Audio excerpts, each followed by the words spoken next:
ओम नमः शिवाय। शिव महापुराण वायव्य संहिता उत्तरार्ध अध्याय 15 दीक्षा विधि। श्री कृष्ण बोल्या, हे महर्षि, आप जेने पहला सूक्ष्म रूपे वर्णवी चूक्या छो ते उत्तम शिव संस्कारों विस्तारपूर्वक संभळावવાની कृपा करो। उपमन्यु बोल्या, सांभळो।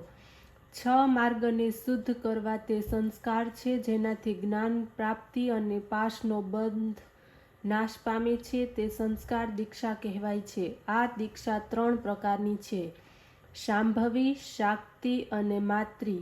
शांभवी दीक्षामां गुरुदर्शन, स्पर्श, संभाषण वगैरे छे, तेनाथी पापोनो नाश थाय छे।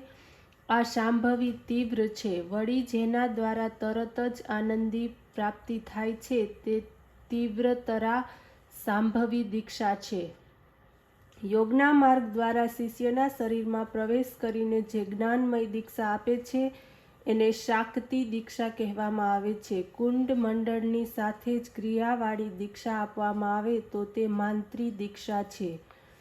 गुरुदेव पण शिष्यनी परीक्षा करीने ज दीक्षा प्रदान करे छे। ज्ञान तथा क्रिया द्वारा शिष्यनुं शोधन करवामां आवे।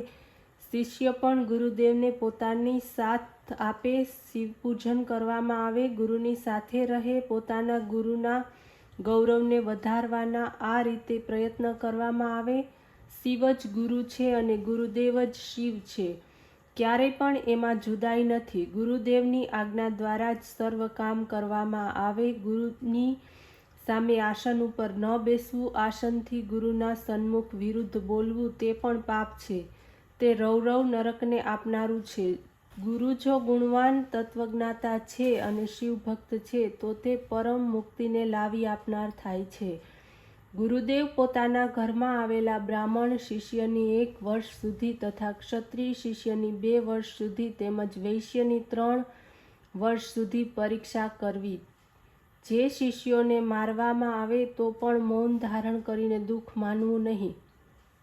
ते ज शिष्य सत्पात्र तेमज शिवना संस्कारने योग्य छे। स्त्रीओ शिव संस्कार ग्रहण करवाने माटे अधिकारी नथी। तेओ तो पतिनी आज्ञा प्राप्त करीने शिव पूजन करे। पतिहीन नारी पुत्रनी आज्ञा अथवा अन्य कोईनी आज्ञा लई ले। कन्या हो तो पितानी आज्ञा ग्रहण करवी। ओम नमः शिवाय।